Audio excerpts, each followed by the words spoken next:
I think that I really like the attitude of women, whether they're in a group or, you know, solo artists, just kind of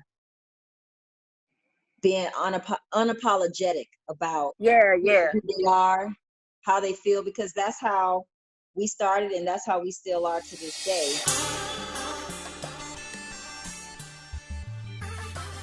Hey, say what's happening, man. This is expediTIously. I'm your host, T.I. Harris. Now, our next guest today, man, this is extremely important and such a pleasure for me, man. Growing up in the 90s, coming from Atlanta, man, these are true A-Town music legends. I'm talking about pioneers that paved the way, kicked down doors for all of us who, you know, reap the benefits of Atlanta culture right now. Now, if you don't know who I'm talking about TLC. All right, now TLC consists of the phenomenal Tionne, T-Boz, Watkins, the late great unforgettable Lisa Left Eye Lopez, and the incomparable Rozanda Chili Thomas, okay? This group was originally formed in Atlanta, straight out Atlanta, you know what I'm saying, in 1991. They scored 9 top 10 hits on the Billboard Hot 100, including 4 number ones, 4 multi-platinum albums, and a 1994 album entitled Crazy Sexy Cool that went diamond and kind of changed the way that people consider R&B and hip-hop infused together. Now, to date, they are the best-selling female group. Unfortunately, I must cut the intro short because I can talk about the accolades all day, but let's get to the episode. What's going on, ladies? How y'all doing? Good. Good. Thank you. Good seeing you.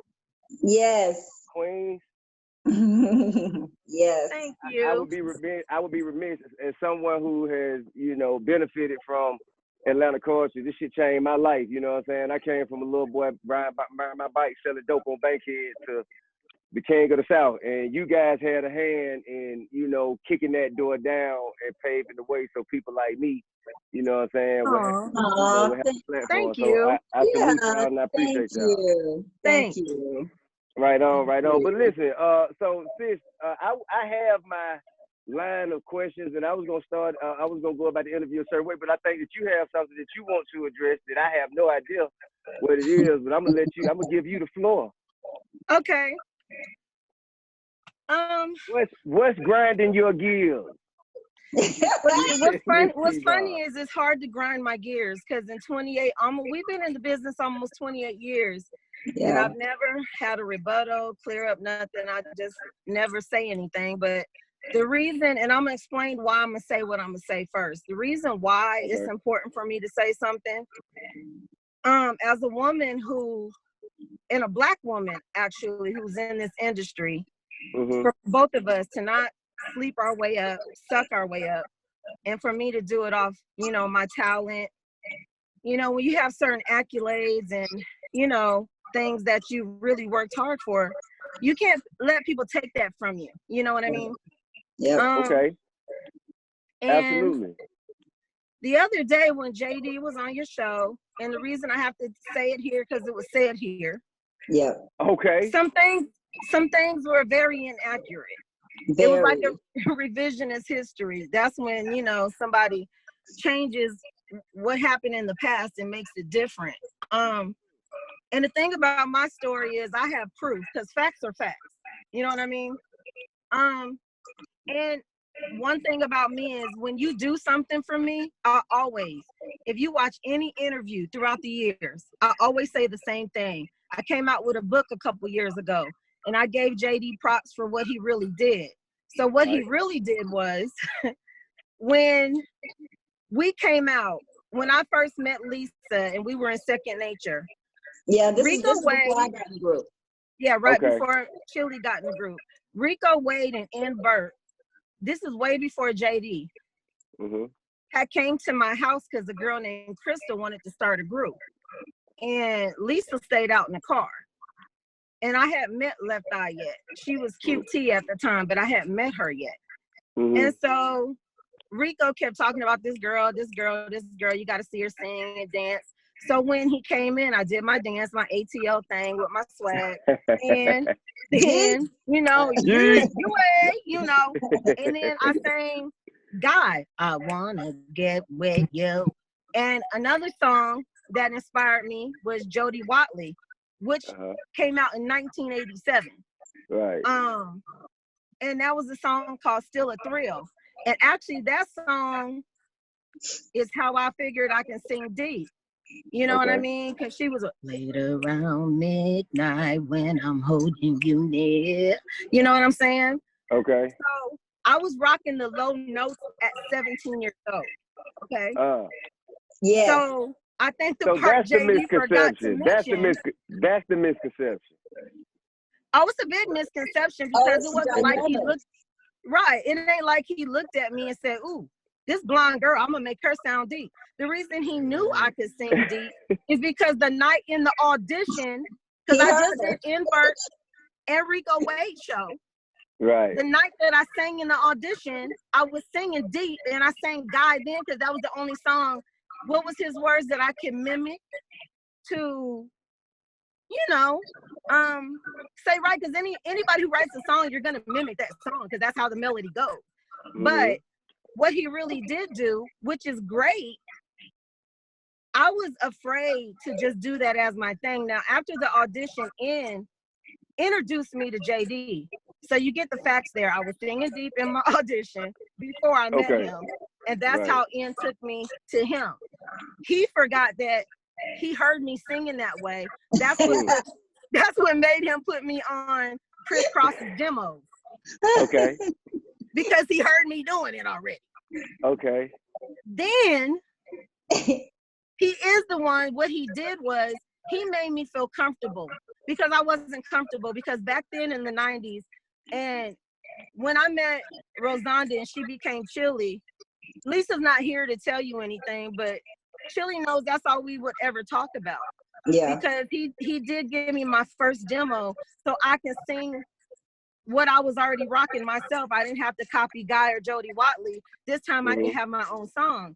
And what he did is back in the 90s, being gay was like really looked upon as bad. And, you know, not that I'm homophobic, but I didn't want to have a fight that wasn't mine. So I remember after JD was like, man, you should make that your thing because you be killing it. And I was like, you know, I was scared to do it for the masses because I was like, I liked it enough to do it in my, you know, in my auditions and all that, but I'm kind of nervous. I don't know if people will like it, one, or if they think I'm gay too, and I don't want to have a fight that ain't mine if I ain't gay.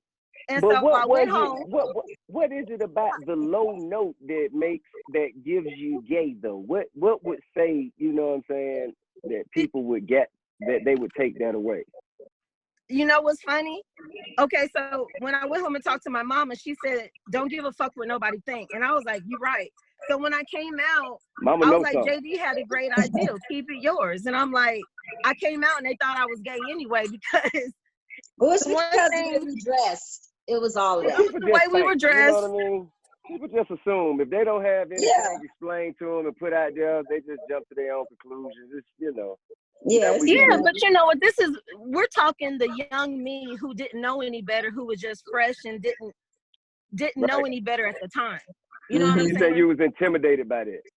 Yeah, because that wasn't how I was living. So back then, you know, I didn't want to fight a fight that wasn't mine. But then when I went home and I told my mom what Jermaine said, he was like, you rock that so good, you should keep that as your thing. And I was like, maybe he's right. And then my mom's like, don't care what nobody say, do you. It don't matter what nobody knows as long as you and God know. And I was like, yeah, that's stupid. Let me go kill this shit. So the great thing that came out of it is he really did make me feel confident in doing something I was already doing. But the moral of the story here is it wasn't his idea. It wasn't that he was singing like this already and he was like, hey, let me give you this. Why don't you do this like me and have this deep sound? That is not true. That is 100% absolutely false. Not true. The reason he wrote that song that set you up through there. That set you up through there when you heard it. Well, it's because not true. It's not JD, your ass in trouble. Because this is the thing. I'm not even mad because he's always like my brother, and I hate that I even have to come and explain it because I don't like explaining shit. But the thing is, that's why I told you in the beginning, as a woman, you can't take that from me because that kind of shit in this industry matters. I mean, listen, to be honest with you, you all were a part of a fundamental ecosystem. Right. And you probably fed off of each other so much. There was probably so much that you guys did for him, whether you know it or not. It was probably so much that everybody just kind of contributed to each other's development. And you know, I understand you gotta tell it right. I understand her plight. This is the thing. I understand her plight. I just don't think I ain't get like malicious intent from JD. You know, it could have been a little forgetful. But that's what we're here for, to make credit for what they corrections really and to did. support each other with the truth. I'm in full support of it. But this is the thing. So that's like if somebody came up to you, because what I'm doing is I'm giving him his props. I said when two creatives get together, something great came out of that. And he gave me something that I was, you know, he gave me the confidence to do something, and it ended up being great for us. And also, he gave me my first song. He really did that. But I am giving you props on what you really did. That's like if I said, yeah, you know, I created a tip. I wrote his first, what's your name? You know, like, why would I do that? I feel you. So basically what you're saying is JD found a way to take what you already had showing the world or been showing to represent yourself, and find a way to make you feel absolutely confident about, you know, making that your thing. It isn't something that he said, this is my idea and you should do this. Exactly. And I've always, in every interview, I even put it in my book, I've always said thank you for that, because I really did appreciate it. So just keep it as it really is all I'm saying. Just don't add I created you part, and she was copying me, and I was on that vibe. He said he created you? I don't think he said that, did he?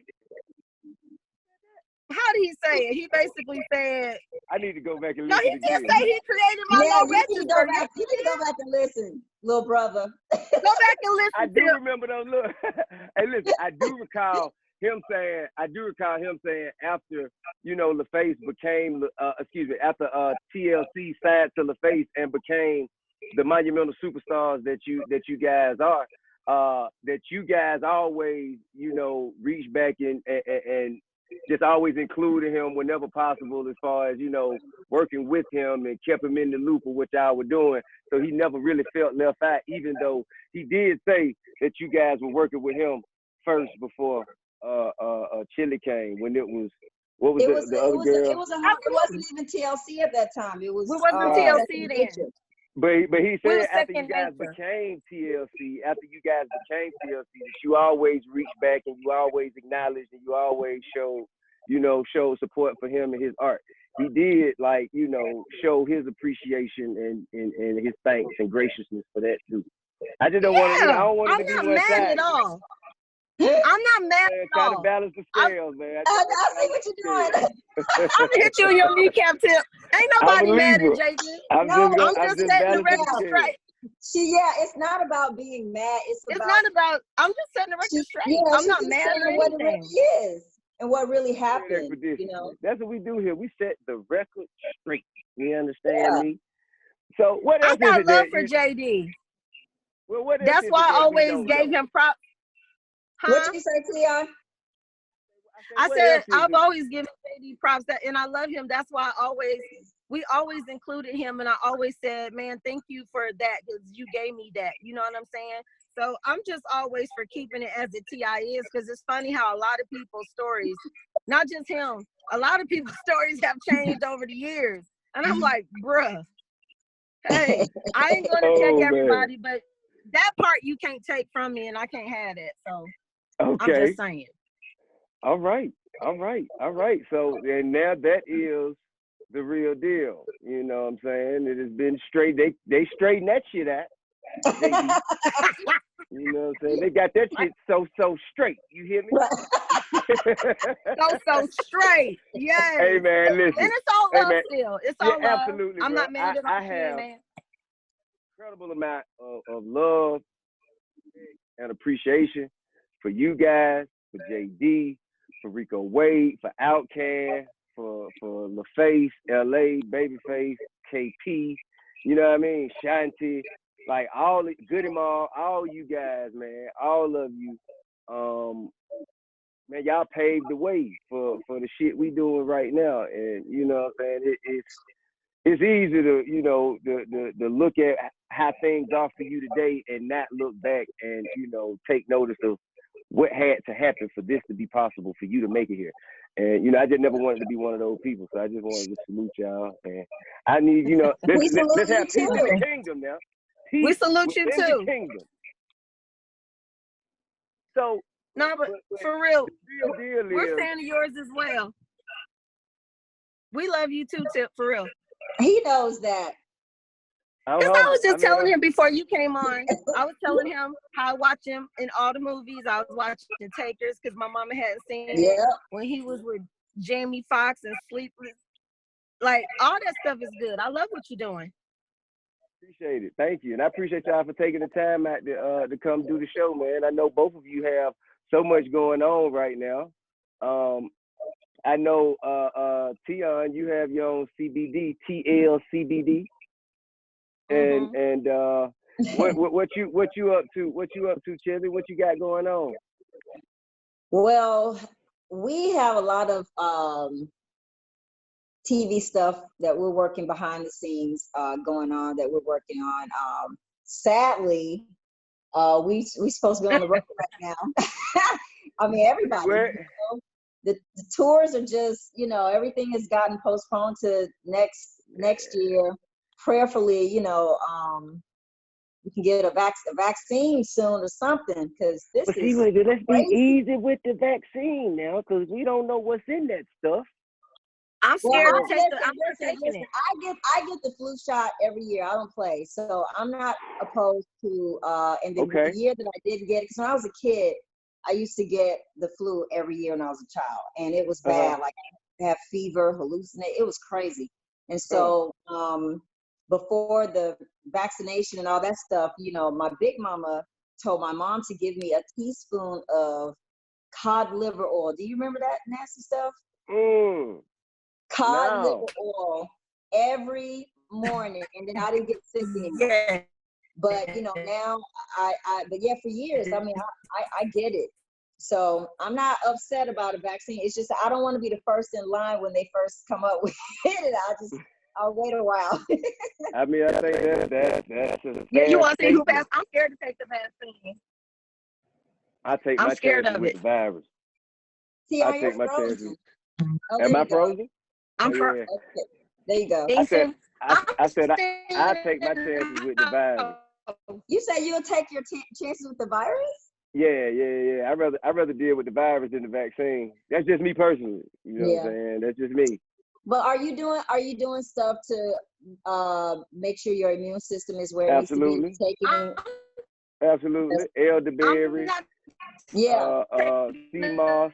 You know what I'm saying? Are you taking oregano oil? I haven't. No, some black seed oil. I haven't taken any oregano oil.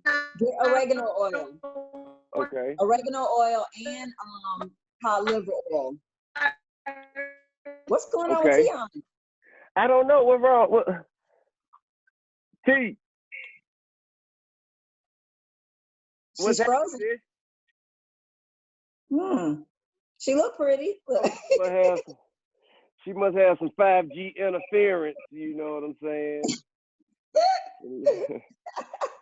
Just a little conspiracy theory for you. Listen, as far back as you remember when the group were put together, Chili, how did you guys like mesh and create? Because one thing I can remember about you guys, you've always had just incredible chemistry with one another. Right. How did you guys mesh it first? So so LaFace Records had a duo, guy and a girl. I don't know if you remember Damien Dame. Do you remember them? I do. And I was a dancer for them. I was dancing for them. And so when LA and Babyface came to the rehearsals, I walked up to them and I was like, I can sing. You want to hear me sing? So I just started singing. I took my chance, you know. And then I met the girls later. It was like just a few days later, I met them. And it was funny because, Lisa was really friendly, but Tionne was not so much. She wasn't very friendly. Now, man, you better make sure you got that straight, because she will call in here and straighten it out now. The story, so I know. See this, she will come back in and when say. When we talk about the past, it's the same over and over and over again, because it's the truth, And so, yeah, she was not that, but I didn't care. Like, I gave her a hug anyway. It didn't matter to me. And Right. And it was funny because the sistership, friendship part just developed over time, but like that chemistry was instant. You know what I mean? It really was. And it's funny, chemistry is a funny thing. Either you have it or you don't. You That's can't. Real. She back. She is. I'm telling him about when I first met you guys. Yeah, Chili just said you were mean to her. When y'all I didn't say mean. I said not friendly. Now, yeah, so you weren't friendly now. Remember? Oh, her audio's connecting. Oh, now I can hear. Oh, Jesus, okay. I'm back. Okay. Chili said you were mean to her when y'all first met. Anyway, see, that's why she keeps going out, because you lying. Look. What are you lying about? What are you lying about? No, I said you weren't friendly. That's what I always say, because that's what it was. She wasn't friendly, but I hugged you anyway, didn't I? Yeah, I didn't like chicks, so I was mean. I ain't gonna lie. I was an asshole, for real. But did I care? No. Oh my gosh, she kept hugging me and kissing me and stuff. I was like, oh my gosh. Loved you right out of it, didn't she? Yeah. Yes. She was. I was like, what is wrong with her? Oh, child. She made me pay attention. I was like, okay then. I mean, she loved all the evil. No, I was just like, I wasn't evil. I just didn't take to chicks quick at all, because like I used to hang with a lot of guys, And then boundaries are important. Then you find out guys are just as, it's the same, man. Yeah, a lot of the guys I was hanging. Man, what you mean by that? By what? You say, what does that mean? Talking, always talking. If I could be a fly on the wall in a gym or something, it's just guys. Guys talk just as much, if not more, than chicks do. Man, mostly about sports. No, that's not true. You said they what? Sports and old school classic cars and. No, they talk about chicks. They lie on there. Top 5 hip hop artists. You them guys they used to be arguing over all the same hoes. Man, listen, bro. Don't nobody sit around and listen to that too tough, man. Like that's. No, they don't listen. They just talk. That's your first album. You dig what I'm saying? Like No, just guys in general. You don't have to be. I mean, I'm telling you. And women. You got men and women. Certain people, they gonna keep their stuff silent. You know what I'm saying? Right. And others, they can't wait to tell the world. You know what I mean? Oh yeah, I'm not saying all guys, but I'm saying they always put this thing on like all women just gossip and talk all the time. I'm like, no, that's not true. That's why I said it's a people thing. Whether it's women or men, you have to pick the right person. Yeah. Because just I learned that people are crazy. It doesn't matter what the sex is. That's right. Exactly. It don't matter. It's not gender specific. Human beings are just fucking thrown off. Yeah. And crazy. Including myself. I don't want to exemplify me. But as far as the talking like it, that obviously didn't stop you guys. You have, broke every record that can be conceivably broken in the 90s as far as success is concerned. Like, what was it that allowed you guys to continue to recreate yourselves from album to album to album, and how difficult was that? It was hard in the beginning because after we did on the TLC tip, you have to figure out why people liked you in the first place. You can do it again, but do it better. And what we did figure out is, like, every time we had a hook, we had a dance that goes with it. So if we start jerking our shoulders like that, it's waterfalls. You know what I mean? And our subject matter, everything we talk about is real, whether it's a relationship between mother and kids, father and children, friends. Like, what about your parents? Every song that we basically have written or talked about, it came from a real situation. Right. If it wasn't us, it was somebody we knew. Whether it was ours or not, it was a real thing. Yeah, something that you either went through or witnessed. Yeah. Right. Yeah. Yeah. I mean, there's a certain level of authenticity that's always been associated with you guys and your brand, and I mean, you and then you know what I'm saying, you always maintain a lane of your own. You dig what I'm saying? And now, whose idea was it for Lisa to be the designated rapper? And did anybody else like try to kick bars in the group? No, she was always the rapper. But we did a song. We did a song on the first album. Marley Marl. Do you remember him, that producer? I do. I know Marley Marl very well. Another legend. Yes. So we did a song because he was like, all y'all should rap. And I ain't gonna lie, I was shaking in my boots. I was like, oh. I sound like a man. I'm like, the way that we like them. You know, I was like, oh my God, I sound manly as hell. I know why they thought I was gay now. I was like, yeah, they're coming for me. I was so proud of my rap. I was so excited. And Lisa told me she was so proud of me. So I was like, yes, it came out good. So, you know, but that's the only time that's ever happened. But everybody kind of came in the group already doing their own thing. You know, Lisa doesn't sing, you know what I mean? So she came in rapping. That was her thing. So that was one of the special things about us together. Is that you have 3 solo artists in a group together, and it just works. You know what I'm saying? Like, I can't sing Tionne's part. She can't sing my part, and we can't do Lisa's rap as good as she did them. You know, and so we all respect each other's lanes, and we understand the formula in our group. And unfortunately, a lot of people, whether they're in a group or solo artists, they don't really understand who they are as artists, you know, because you can put us in the studio with any producer. It doesn't matter. It can be a country song. It can be a hard rock. It don't matter what it is. We know our formula. So it's always be a TLC record and sound like TLC, you know? Right. Yeah. I mean, you know, you guys have always maintained, you know what I'm saying, your own significant standing within the group, you know what I'm saying, individually and collectively. You all, you know, just you held your own, and it never seemed like, you know, there was any envy or somebody who wanted, you know, another person's spot. Everybody seemed kind of comfortable and confident in their own, you know, in their own position. That's dope. You know what's crazy? Like, cause you know, I don't care for Pebbles at all, and don't have no respect for it at all. But I always tell the truth if somebody did something.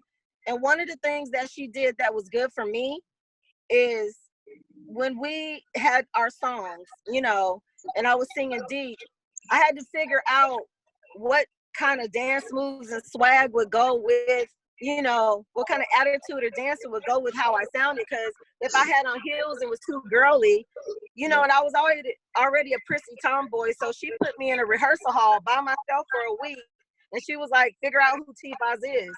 But that really helped me because it really made me match my dancing style and my performance style to how I was singing. You know what I mean? I mean, all this time I thought you sung low because you was smoking. I thought you Lord. I thought you was blowing gas. We was what? I thought you was blowing gas. That's why you had the low octave. You know what I'm saying? I thought you had the smoky voice. You dig what I'm saying? No. It didn't say. I don't even smoke or drink. Listen, people probably thought I was high, right? And like, we are squares. I'm telling, we are squares. And I remember one time, because we all had these nicknames that our first set of dancers gave us from the first album. Okay. So they called me Grandma Chili. Now, mind you, we're 20 and 21 years of age. So I'm Grandma Chili. Lisa was she sister? Auntie? No, she was sister and I was auntie. Okay, and Tionne was auntie. So anytime we had shows, Grandma, sister, auntie. That sounds like a whole other group all together. So it was so funny because, you know, we really don't drink. I mean, through the years, I have definitely tried to drink or whatever. I just don't like it. Right. Smoking, I'm allergic to. Just, I'm a straight edge. You allergic? Oh, I am. I'm allergic to smoke, period. Who cursed you this way? Say what? Who He said, who cursed you this way? Hilarious. No, it's not a curse. This is awesome. Okay. This is a good, always in my right mind. You know what I'm saying? Always. Okay. Always know what's I think I'm naturally off anyway, so I don't need no chemicals. I'm really not together. Everybody off. Everybody off. It don't matter. We gonna take our turn being crazy. It's cool. Well, I mean, we gotta accept each other for who we are, man. You know what I mean? Oh yeah, for sure, for sure. And so look, so it was some award show. It was something. And when we were done, like always, I go back to the hotel and I'm good night. And I get good this night. Yeah, she was like, go to bed. We was like, ew, she boring. Yeah, good night. See Yeah, y'all later. Don't get in no trouble. So they knocking on my door in the middle of the night. It's Tionne and Lisa. Tionne went into the corner. She was crying because she was drunk for the first time. And Lisa was mad because wasn't this the one where one of Bobby Brown's dancers hit her? Hit her in the eye. What? And I used to fight a lot. And the first time Lisa ever gave me alcohol, I got toe up from the flow up. And I couldn't fight that night. I was so hurt. Because I never cry. I never cry. I was so fucking mad. I'm sorry. I never hit. I was like, and what tour was this? Gone out this night. What tour was this? This was the first album, right? No. Yes. Yeah, no, Crazy Sexy Cool. No, yeah, you're right. It was second album. I can't remember. It was Crazy Sexy Cool. Because we was on tour with Bobby Brown. And we had the dancers just didn't like us because it started because I dated somebody one of the dancers dated and she didn't like me. Dated? Who man you took? She didn't take nobody's man. I didn't take nobody man. I take your man, whatever I feel like. You know, I didn't take nobody damn man. So why they couldn't get along with you all of a sudden? What was the smoke about you?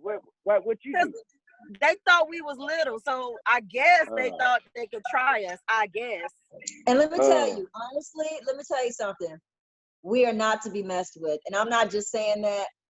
Seriously, I mean, as sweet as we look and are, we really are, but we are really like, we'll fight you. And it was, I'm serious. We don't play.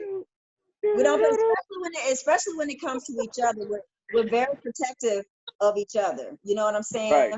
So but the thing is, man, you have been embraced and supported, and will forever be protected by a community. You know what I'm saying? The community that you paved the way for will always be here to support you, embrace you, and insulate you with protection. You know what I'm saying? So we get it right back. Ain't so much fighting you need to do. You know what I mean? There's so much fighting you need to do. But let's talk we used to have to fight though. We used to have to fight. I don't want no smoke. But you know what though, for real? I'm so happy TMZ wasn't out there because we would have stayed in the news. Ooh, we would have stayed in the news. Yeah. Yo, man, everybody would have been hit. We would have had some short careers, man. Like real short. Real short. Then with like they were now, that shit would have been that. I'm talking about none of us would have did shit. Except you, Chili, because you know, well, Chili. But see, when I come out, I was ready to fight after she told me what happened. I was like, all right, it's on now. So yeah. If Chili out there fighting, somebody did something wrong. Like, what did y'all do? And I was so mad. I still feel dumb as hell because I don't ever cry. I hate that I was crying. God damn. Like, that's what the devil's juice would do to you. Well, I still want to slap this whole shit. Look, man, let's talk about old Atlanta, okay? Okay. Let's talk about old Atlanta. Tell me, how do you think the city and the scene from the city impacted who you became? You know what I mean? And what is it about this city, about our city, that just breeds superstars? For me, Atlanta, like, you know, especially moving to the South when I was like real young. So I grew up here. I mean, you know, so Divine, you know Divine Stevens. Sure. He and I ended up going to high school together. So like we go way back, and me and Marquez Etheridge went to high school together. He wrote Waterfalls, Rico Wade, Okay. Dungeon Family, Outcast, all that. Me and Rico worked So y'all went to same job. Tri-City? Yeah, I graduated at Tri-City because I got kicked out of every other school. Right. Yeah, you bad as hell, T-Boz. I was misunderstood. T-Boz. I was misunderstood. But they kept messing with me. I told you I wouldn't rap too tight. They learned that shit later though. But so I got kicked out of the whole DeKalb County school system, and that's how. And so did Divine. So that's how we ended up together. So this shit started way before TLC. But I used to go to Jelly Beans, and I used to dance, and I used to want to battle with the guys, but they was always like, you can't, because girls can't. So I would practice every day, and finally got to dance with the guys. But did you get there? You get there and sing about? You ever get them singing about? Hell yeah. Yes. Hey. But you know what? FDC and everybody, it was a style of dancing and a whole vibe that Atlanta had that no other state or like we had, even the way you talk, we talk, our slang, the way we speak, the way we move, the way we dance. It's a whole vibe of itself. That's real.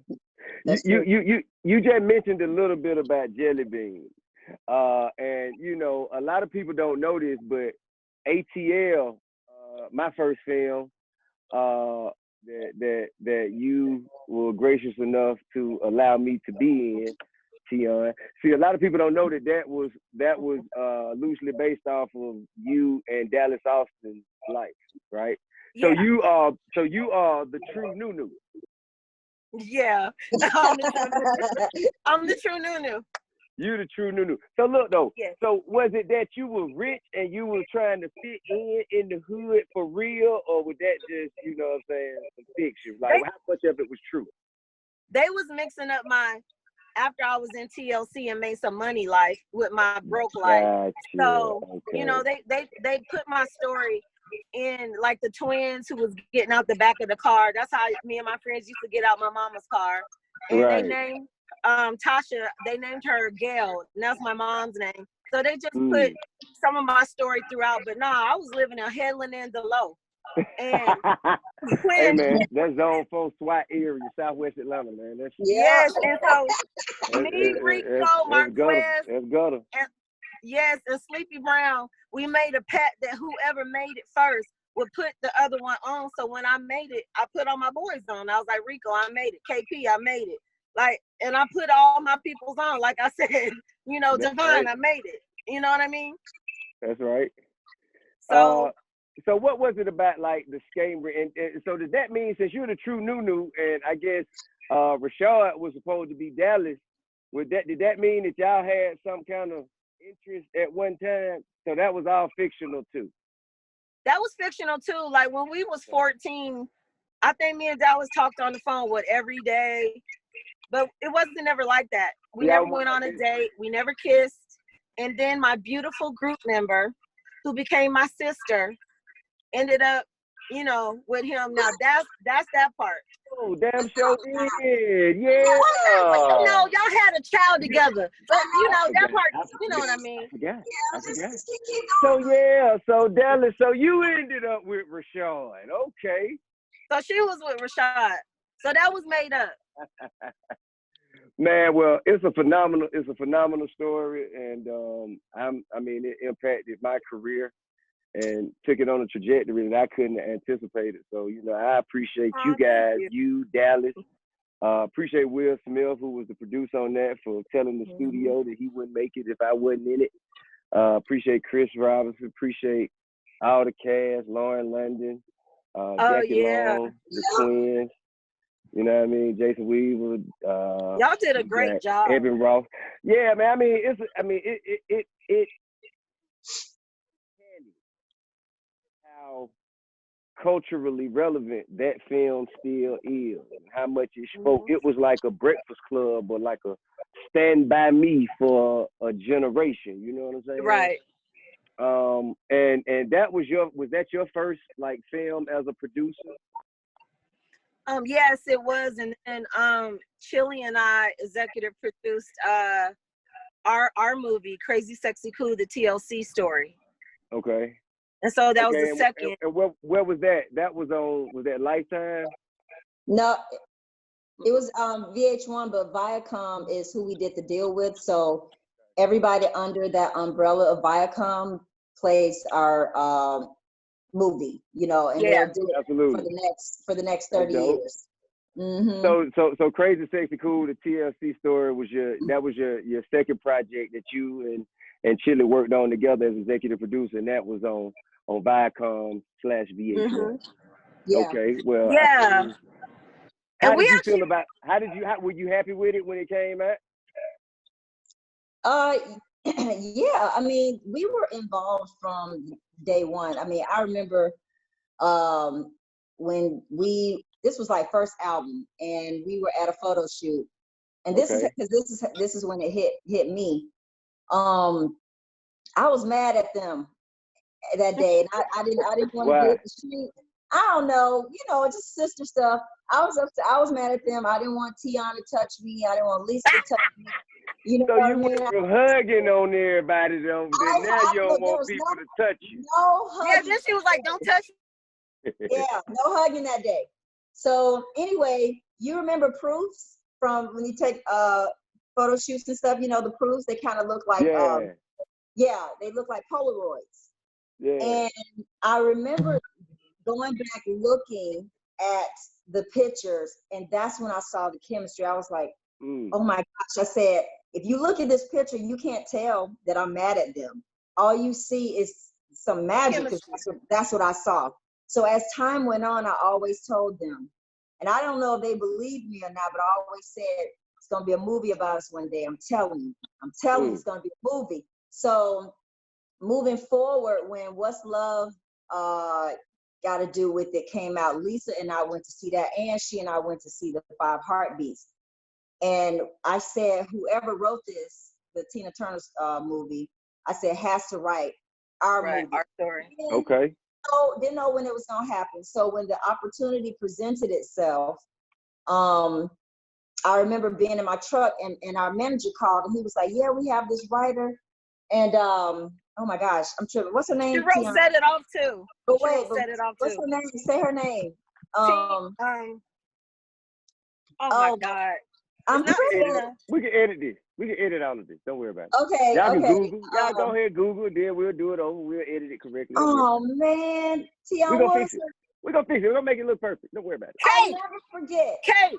Wasn't it Kate? Kate. What? It don't matter. Her name was Kate.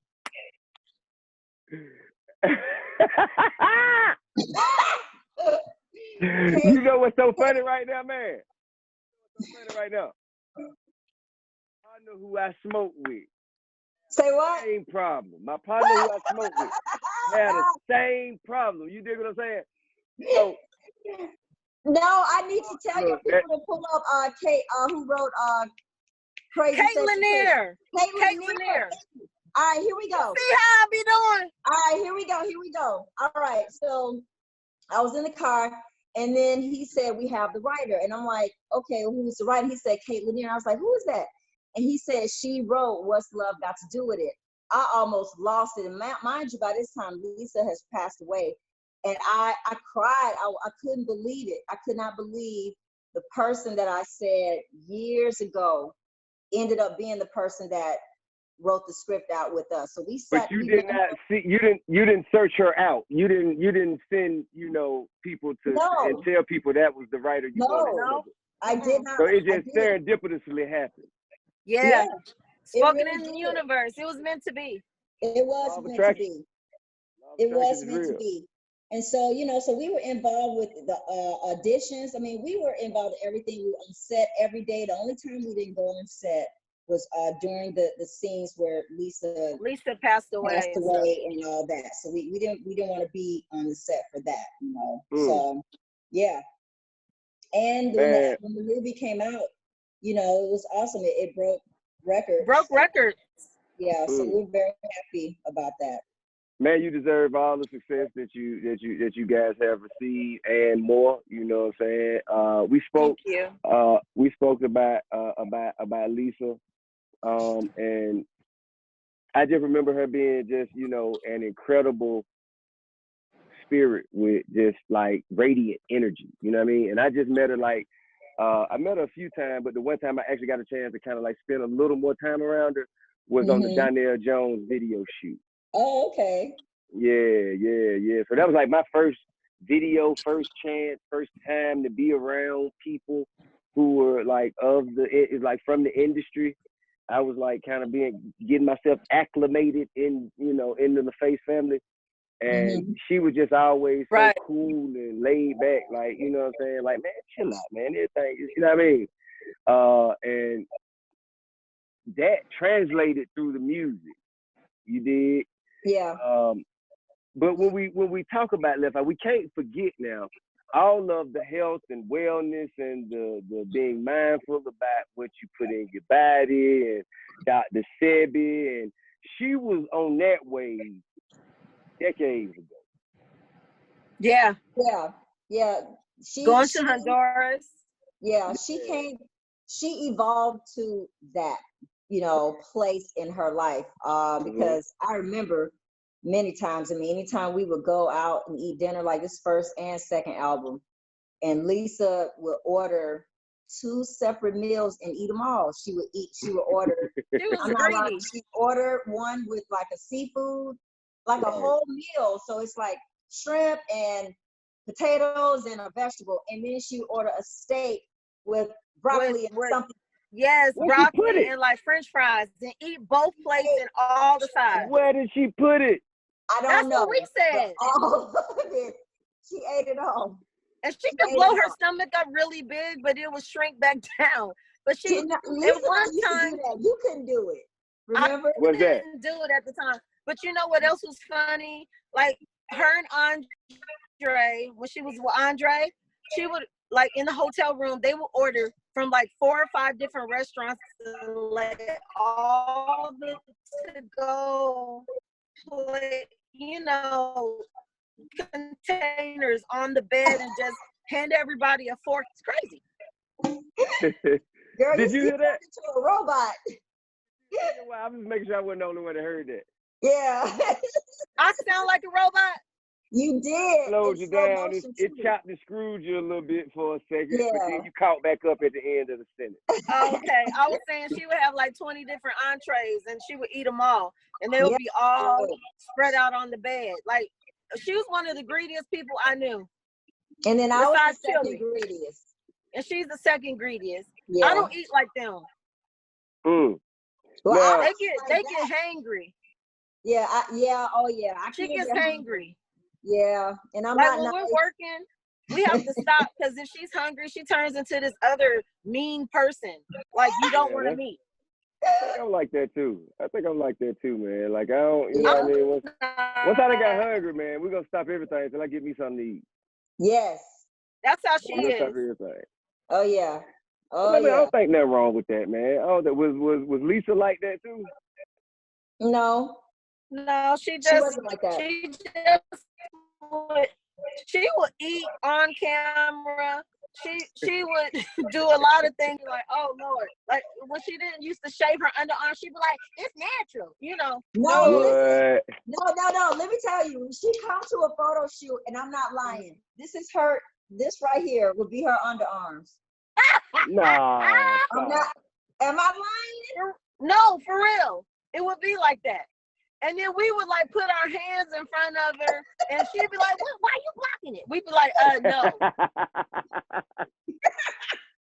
Like, so you can plait her underarm hair. Razors and make her shave under her arms for the photo shoots. Yeah. Yeah. That's a free spirit for you. Very free. One thing that I think that everyone in that generation, in that time period, like, watch you guys revolutionize music, and we also watch you like overcome adversity, overcome your struggles individually and as a group. Like, what was there to be said the first time you saw Lisa after, you know, the burning house incident? Like, as a group, like, what? Of course you supported. Like, what was the energy? We just wanted to make sure she was okay. Because honestly, that wasn't the first time she burnt some shit. That was just the first time it went national and everybody heard about it. You know what I'm saying? So what happened was, y'all is not. Listen, hey, what happened Atlanta women is not going for that shit, bro. Atlanta women is not. I'm talking from my mama to my aunties, my grandmama, my cousins, Lisa is from wife, Philly. my daughter. Atlanta women ain't going for that shit. What'd you say? I said Lisa was from Philly. She was still Atlanta's though. Yeah, she took it all the way in. But what happened is the first time he didn't buy her some they got an argument. She put a whole bunch of stuffed animals. She put the stuffed animals in the bathtub and burnt them. And so when they replaced the tub, it wasn't it was ceramic and plastic. It wasn't the same kind of, you know, solid cement tub. So when he didn't buy her a pair of 4.5 shoes, he had about 50 pair of Nikes, but not one pair for her. So she threw all the sneakers in the tub and lit them. But the difference is the whole bathroom ignited. Yeah, but she wasn't trying to burn the house down. That's what I always tell people. It really was an accident. She didn't want to burn the shoes. She just wanted to burn up the shoes. I'm gonna tell you this because she wrote a whole letter from the ceiling to the floor around the whole room in red lipstick that she wanted him to read. He just could never read it. So she didn't want the house to burn down, because when you take a ladder and write a letter from the top of the ceiling all the way down to the floor, you want somebody to see that letter. Yeah, you want to see it. Hey man, that's a love, like, actually, it sounds a little familiar. It sounds quite familiar. It sounds quite familiar. It sounds like me and Tamika. But let me just say this, and to each his own or whatever. But I can speak for a little bit about their relationship, like Tionne can too, because we were in it. You know what I mean? Like we were there for real. Things, but that was a very unhealthy relationship. You know, certain things that happened should not have happened. And you know what I mean? So it's that toxic stuff is not good. So I mean, look what happened. The whole house. Well, in all fairness, I'm telling you, can be bought again. I don't know about what you know. I don't know what you know, and I cannot. I'm just saying, putting myself in the same shoes, like y'all are not burning the house down, and I'm like, man. I hope y'all not the same shoes. But you know what? You know what though? We're extremely passionate. Yeah, even if it was a love people couldn't understand. I mean, even after she burnt the house down, he went on TV and said he was going to support her and he still loved her. So absolutely, as he should. Right. So I mean, if he's not mad, I don't see how the world was mad. So when we went to the hotel to see her, we just hugged her and wanted her to be okay. Yeah. You know what I mean? You know, she was bleeding. Her nails were coming off. She was bruised up. You know, I remember dressing her for court. She had been through a lot. Oh. Well, that's terrible. Yeah. I mean, but when you say she was bruised, and like, what happened? They got in a physical altercation, and then his friends was like throwing rocks at her car and, you know, getting in it when they should have stayed out of it, because it really didn't just have to do with the tennis shoes. Huh? I'm sure Andre, you know, probably would have wanted to address that and check that for himself. Absolutely. But when she had went out with all her friends and she was trying to stay out to make him jealous. But when she got home in the middle of the morning, he still wasn't there yet. So when he did get home, it just became a big old fight. And so when we got to the hotel, you know, the world is looking for her. You know, like OJ is the only reason we came off of CNN. We was on the news every day until OJ was driving up the street in the Bronco. You know what I'm saying? Because So before that, it was all TLC, this burning of the house. I was like, oh, everybody, like she did it, so we all did it. Nike, yeah. Adidas, everybody was like, we lost our endorsements, don't wear our clothes. It was crazy. Damn. TLC. Girls to outlaws. You know Yeah. what I'm saying? That's badass, bro. Then we was known for holding Clive Davis hostage at Arista. That was a mess. You held him hostage. Yep. Say how that happened. We did. You didn't hear about that? Oh, tell me about it. You held Clive Davis hostage. Yeah. Yeah. And Chairman was the chairman of Arista Records, right? Okay, so look, so Lisa, after the whole fire thing, Lisa was on probation. She had to live in a diversion center. Yeah. And so she met some friends. Okay. We just say there were some became friends. our friends. Yeah. Okay. We all became friends. And so everybody was pointing to the other. LaFace was pointing at Arista. Arista says LaFace. So once we really figured out, okay, it's you mean our money though? Our money. Huh? Who had our money? They made $175 million and we only got 50,000 apiece. So we wanted to know where our money was. Exactly. Oh. So we flew and drove to New York. And because of us is the reason that, Arista, probably other record companies too, but got security. But we high security. Yeah, there was no security prior to us. So what we did, we called. Y'all set it off in the Arista building and held. Yeah, they drove the guns up there. Set it off. You what? Yeah. That's how the guns got there. They drove the guns up there. Yeah. So, so what we did, we had a little meeting in the limo before everybody did their part. So we called. I did the talking for because I'm like the sweet one, I guess. Grandma, you grandma chili. Right. So we asked to speak to Clive. He says TLC, and I was like, "Hey, Clive, so we're in town. I want to come say hi, girls. Come on up." We're like, "All right, cool, we're there." So we told the girls that Lisa met, that became all of our friends, anything that said TLC, I don't care if it was a piece of paper. Take it off the wall. It don't matter. You grab it, get it, take it and put it in the car. And that's exactly. And the limo driver who had a crush on me was the getaway car. Yeah. What? Yeah. So who masterminded this? We did, the three of us. Okay. Lisa, I think, started it ultimately. And we agreed. Yeah. You say what? Lisa ultimately came up with the idea, like, we should do something. We were like, yeah. And then we sat in the hotel room and came up with the plan. Yeah, we came up with the plan. It's logical to me. I mean, me being from Atlanta can understand how you came to this conclusion. Oh yeah. Exactly. How much money got our money? So when we got up there, we went to Clive's office. Puffy was in there in a meeting. Lisa's cousin. Yeah, and Roy Lott was in there.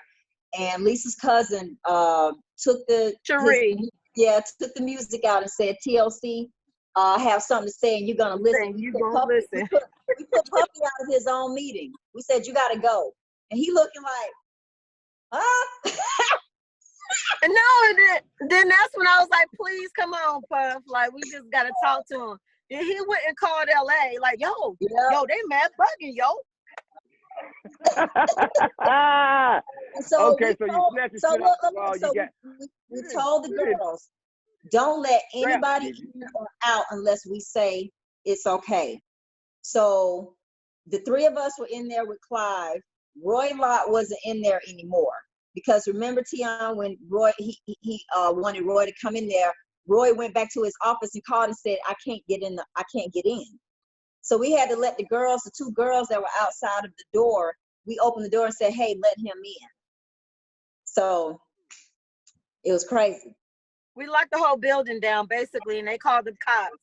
And then they lied in the press. You didn't show the pistols, though, did you? The girls did. We didn't have no pistols. The girls did. Yeah, not us. New York City with straps? Yeah. Okay. Yeah. Y'all wanted that shit. Now, how did the matter resolve itself after you? So did they say, okay, bring them their money? So Clive was like, well, girl, y'all stuttering and shit. So he finally called the cops. Like when Roy went out, he called the cops and the cops came in. He didn't snitch us out. He said he would work it out. Because we did a couple of other things too. Like when we were staying at the Four Seasons in LA, we let our whole crew, dancers, workers, everybody go buy some diamonds from the diamond shop. Like we was just we bought so much stuff. I still have a couple of rings from that. I still got some diamonds too. But so we that's when the record company used to put their Amex down for the artists. And so these folks so Atlanta, man. Yeah, we went back home. I'm telling you, bro. And then the press they lied and said we had all male bodyguards and that, you know, he changed the whole story. And to this day, Clive lies about it. Cause he didn't want to be. I guess OG didn't want to be, you know, like in the headlines held up by bandits. And they ended up giving us some money though. A group of sexy bandits. like Showboat from House Party. Remember Showboat had the girls? Sexy bandits. Yes. That's just crazy. But they ended up giving us some money. Not enough, but they gave us some. You know what I'm saying? But guess what? If you wouldn't have went in there at the ass, you wouldn't have got nothing. Right. For real. Nothing. True that. So we did what we had to do. Yeah. Of all of your illustrious hits, man, which one meant more and why? And I'm gonna give you some options. Creep, Waterfalls, No Scrubs, or Unpretty. Oh man, that's hard. I hate when people ask me shit like that. That's why I ask. Tionne, you're a robot again. Hear me now? Sound like you done took about 3 shots, man. You're like, well, see. Can you hear me? Yes, that's better.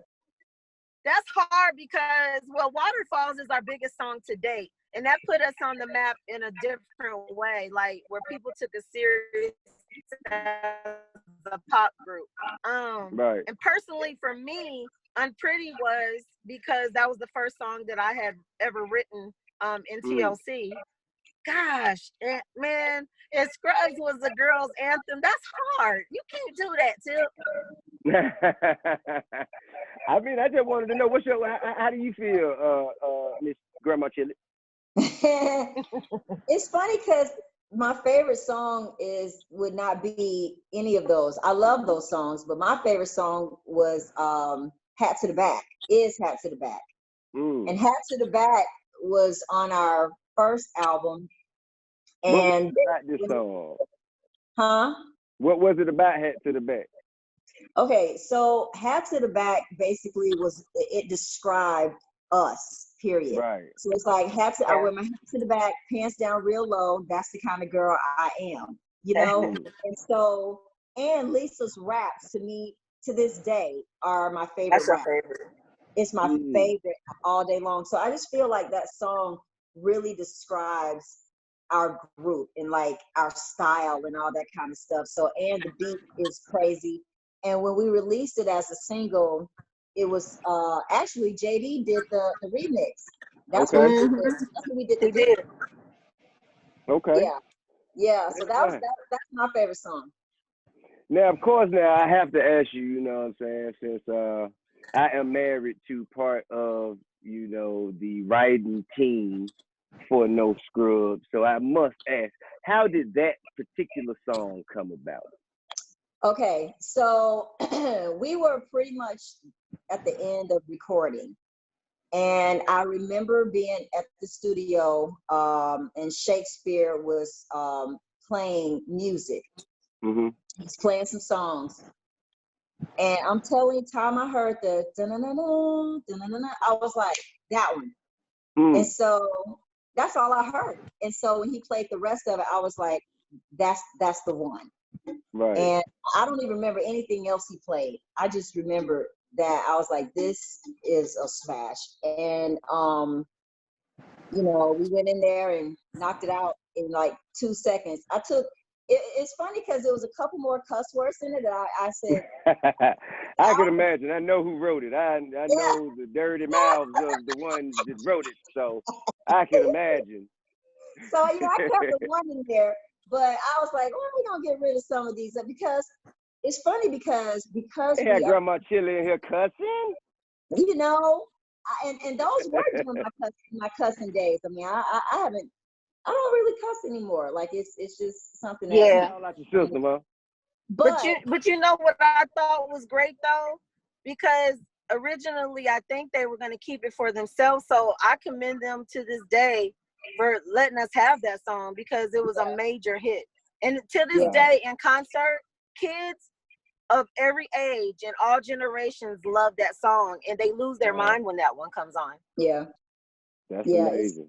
It's crazy, and it's funny because even the way they wrote it with the beat and all that kind of stuff, it's like it really makes me mad sometimes because we are women of color, we're automatically put in the R&B group. You know what I'm saying? That's on the top. Okay.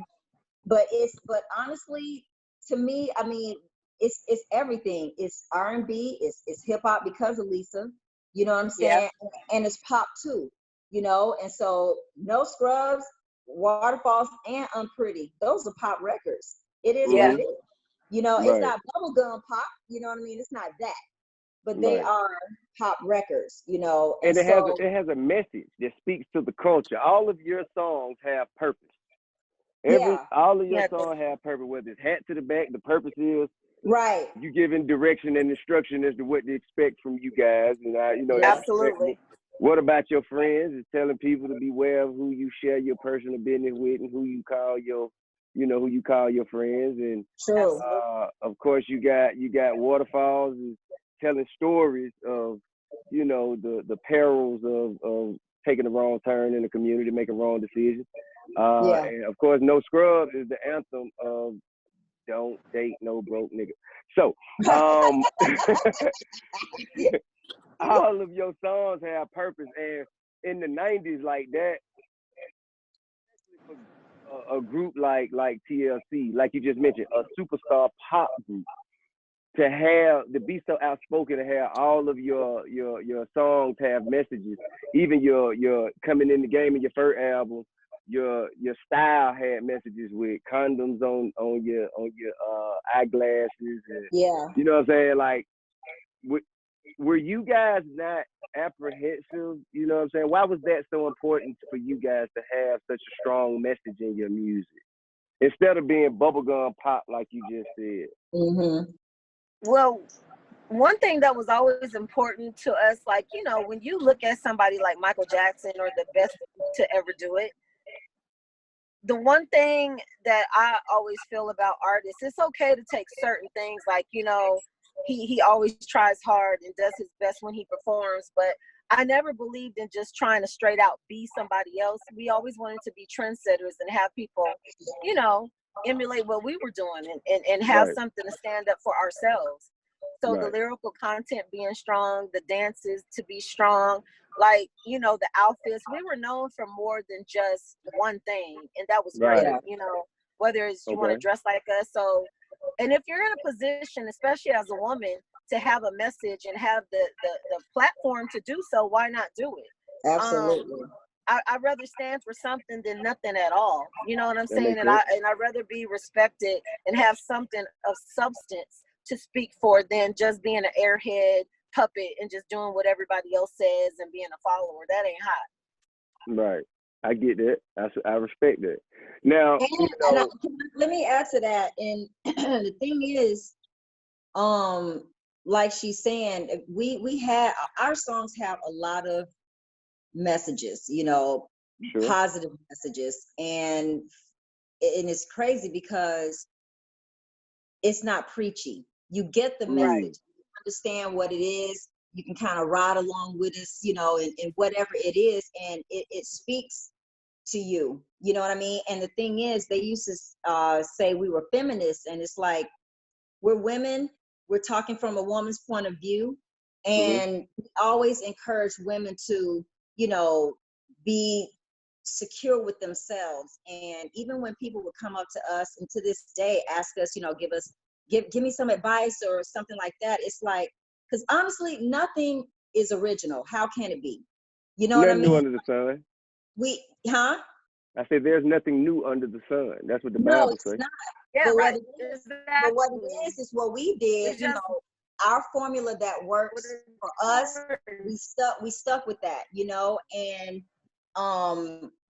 so we never went outside of that formula to this day. You know, that's not what we do. So we always tell people to truly be yourself, and whatever it is that you're doing, make it your own. Put a twist on it.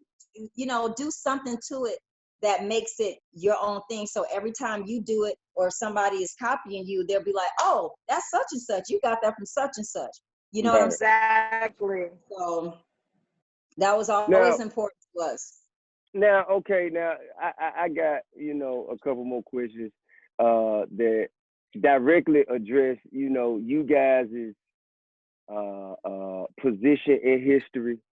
And I want to know, since there's a versus, you know, people are, you know what I'm saying, we saw Teddy Riley and Babyface. They say that Jill Scott and Erykah Badu's coming, that you had Dream and Sean Garrett.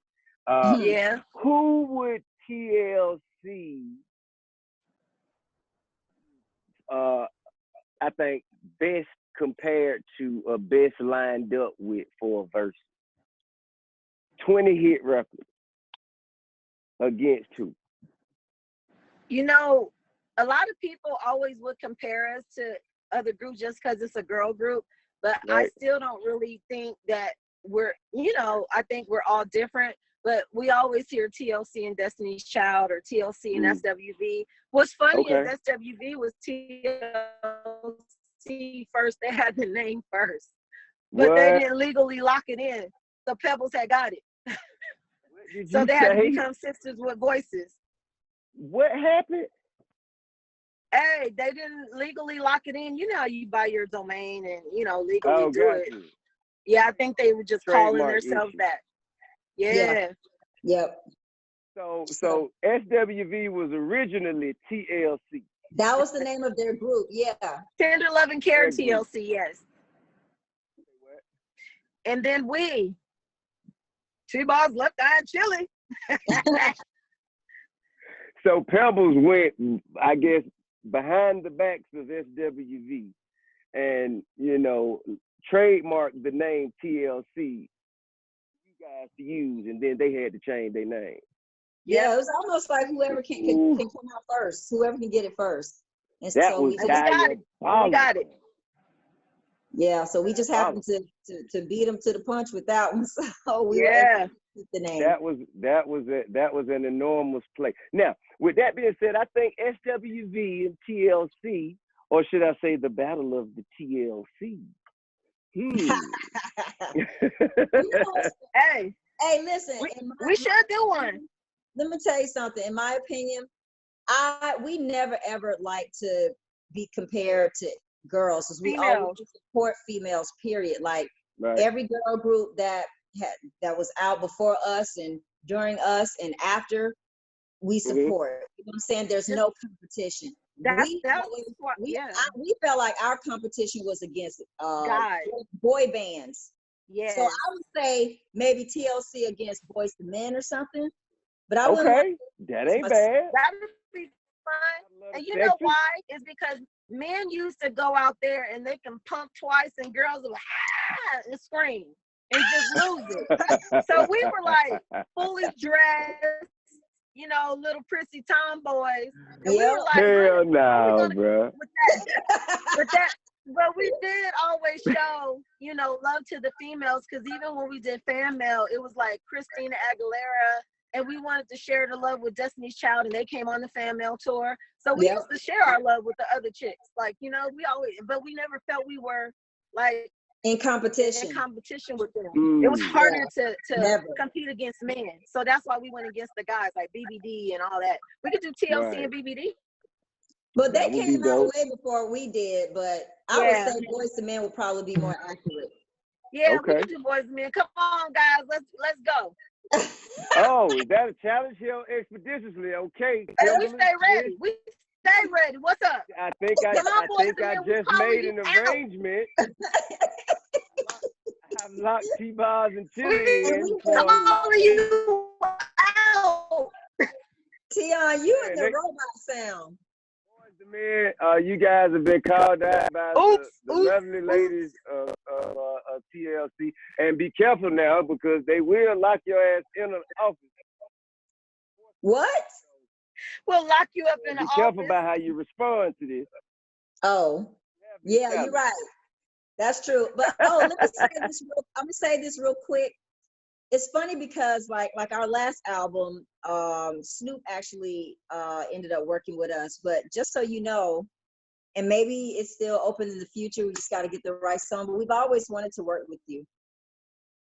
Man, let go. Always. Don't be playing, Tip. Man, come on, man. Just shoot me the record. What's the y'all have the record, or you need me to come up with the record? How y'all want to do it? No, we don't have no record. No, we don't have it. We like to work from scratch. Yeah. Let's do it. Maybe we could do a movie soundtrack or something. Yep. We'll just do the music, and wherever it go, that's where it goes. You know what I mean? Yeah. Let's just get the music done. I'm with it. Okay. How could I say no? Okay. I don't want to be held at gunpoint now we against remember my will. expeditiously you said that. I said let go.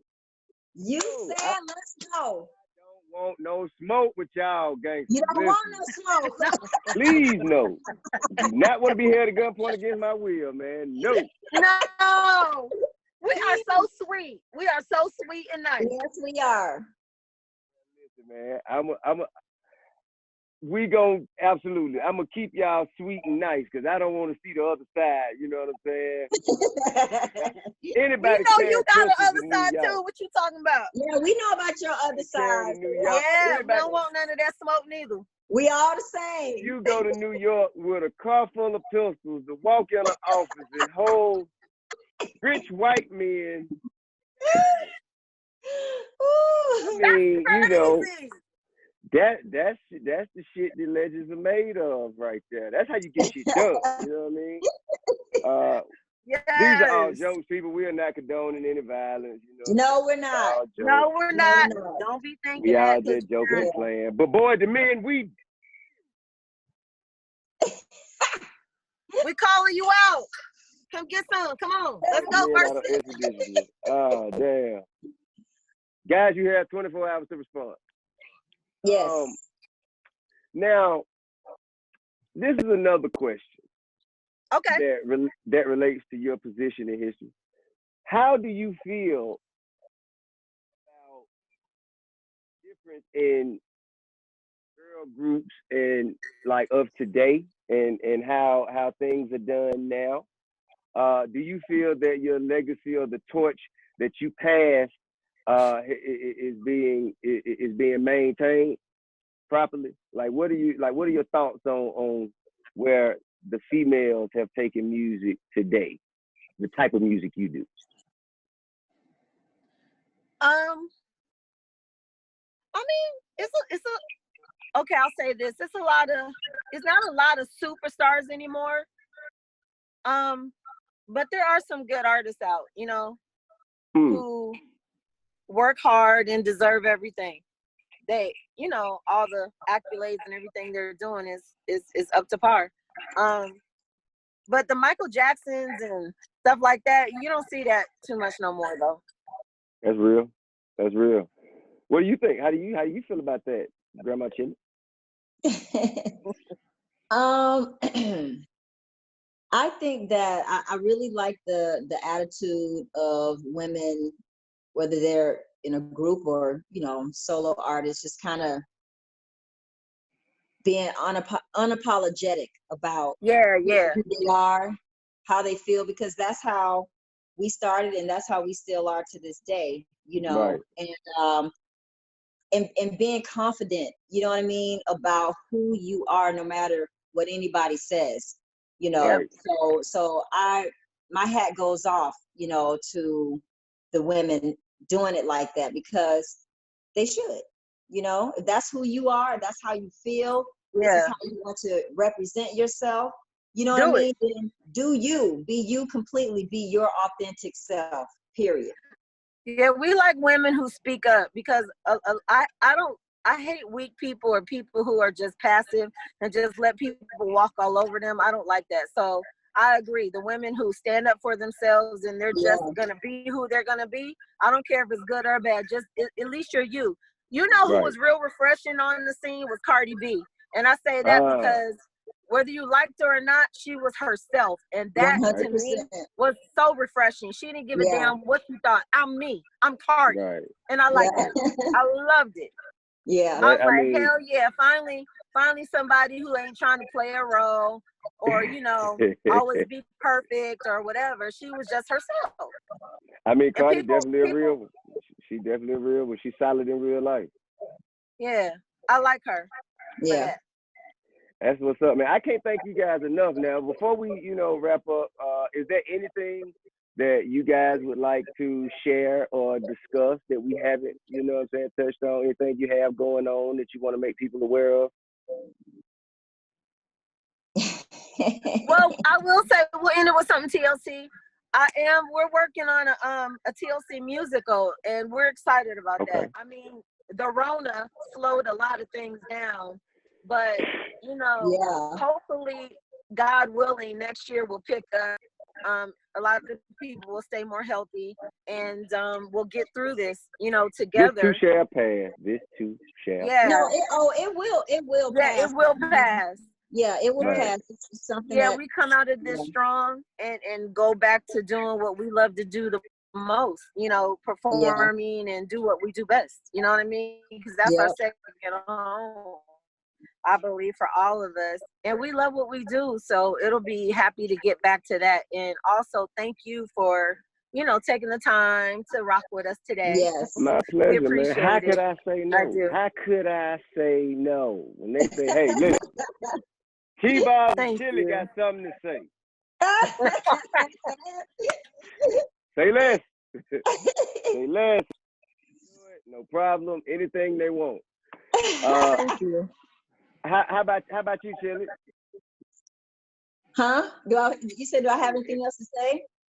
Anything else to say? Anything else to share? Anything else to enlighten us with?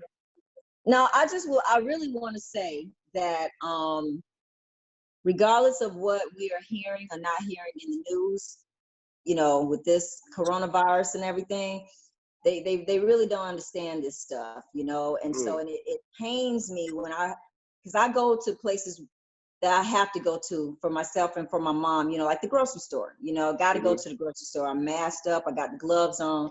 I keep my distance, you know, away from other people. Respecting the rules. Yeah. Now, a couple people I had to tell them to get back, you know, I did, you know, and I'm like, I don't understand. But anyway, people coming in there, kids, they don't have not even a mask. You don't have to have some professional mask. You can cover up this part of your face with anything, you know? And I just think that people need to really take this seriously. Like I was telling you, take your oregano oil, your elderberry syrup. You say you on that T-I? Right. That, right? You know, all those things to help boost your immune system as much as you possibly can. And just stay safe, stay prayed up. Right, you know, and because like we said, I mean, wash your hands and stay out people's face. Stay out people's face. Can I add to that? Sure. Because on a serious note, there's people like me because I was born with sickle cell disease and there's no cure. My mom has cancer right now. My daughter has lupus, and they also suppress her immune system. So there's people like us who we can't fight off things like that.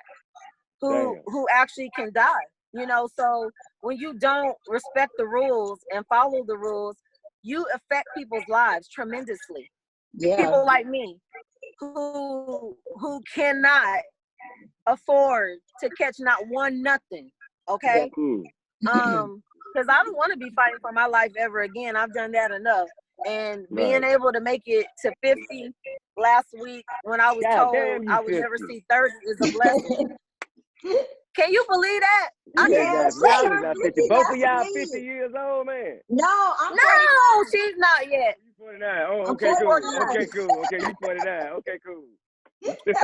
I'm about to get my AARP card. Oh my gosh. No, why are you bullshitting? They sent me one yesterday. What is that? Man. Girl, they found me. They, I swear for God, Trace taped it. I'm going to text it to you. It said, welcome to the 50 Club. Swear for God. So, and Ricky Bell told me that. He was like, T, they gonna find you. And he was right. I'm gonna call Ricky and be like, bruh, you was right. But back to the seriousness, y'all need to follow the rules because y'all gonna keep this thing going longer and longer. And, you know, the sooner we tighten up, the better and the faster this will go away. But oh, beware though, they did say it's gonna lie dormant in the summertime because it can't take heat and then come back in the fall. So just everybody just watch y'all backs and stay prayed up. Yep. Damn. So listen, so what do you feel about, like, you know, the governor of Georgia, you know, opening everything up and relieving himself of accountability, saying that if you don't, you know, social distance just because things are open, if you go out there, it's not on him, it's not on Georgia, it's completely on you. And the governor of Missouri saying concerts may resume Monday in Missouri. What do you think about those types? You know, I'm here in Georgia, and here's my thing. What did they say? Even when they were saying to stay in, people still go out. You know what I mean? Yeah. And people, again, I don't care what the governor, what anybody says. We all know that this is a virus is here that has impacted the entire world. Right. It has shut everything down. We are all feeling it. So you have to, with that knowledge, do the right things. He can say stuff can open up all day long. I'm still not going to any other place other than a grocery store or Walmart, you know what I'm saying, and getting things that I need for my house and for my mother, because I definitely don't want my mom, you know, in stores like that. So I just think that people need to be smart. Right. You know what? Do the right things. Common sense isn't common. And no, it's not. I don't go nowhere. I have to Instacart or have somebody go get my groceries and pay them, and I wash everything down because I can't afford to go out. So I'm going to say isolated. And just like you would say in a relationship, when people say, don't listen to what they say, watch the actions. So I have doctor friends, and she had 50 corona cases in one night in the ICU. And if you see that people are dying and you see what's going on, I don't give a damn what they saying. Because they're opening up California Friday, but I'm not going nowhere. I'm going to be here through May, June, probably July. My black ass is staying home. Tell them we'll be finished in 1 second. Man. Until we're really good. Hey, listen, man, and I think that, you know, definitely a word to the wise. I think, you know what I'm saying, you raised excellent points about people who can't afford to get sick and about how the decisions of a few can impact, you know, the lives of so many. So I thank you guys for that message. Now, here at expediTIously, we have a tradition. The tradition is the word of the week. Now, the word of the week is usually a word that I pull from the discussion or from, you know, the energy of the guest. And so, all right, so the word of the week for you guys, and I dedicate to you. Pragmatic. Pragmatic. Pragmatic is dealing with things sensibly and realistically in a way that is based on practical rather than theoretical considerations. Pragmatic. And now what I'll do is I'll use it in a sentence. Okay. So the people who listen can go off and use it themselves and act like, you know, they've known it their whole life. Giving me or you guys no credit at all, but that's all right. That's what we do here. It's a teachable moment. Okay.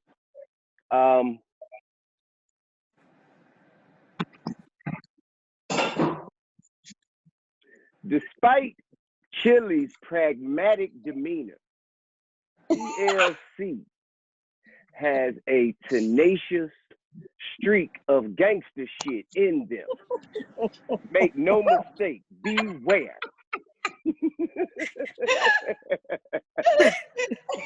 And that is the sentence that I dedicated and the word that I dedicated to you guys, man. Again, thank you all. Thank you for your contributions to the culture, man, for paving the way for people like me and others who benefit from Atlanta culture and the music scene. Thank you for being trailblazers and pioneers. And thank you for joining us here and doing expeditiously. I appreciate that. Thank you for having us. We appreciate you. Thank you. Watch your favorite episodes of Expeditiously right now on the Expeditiously YouTube page.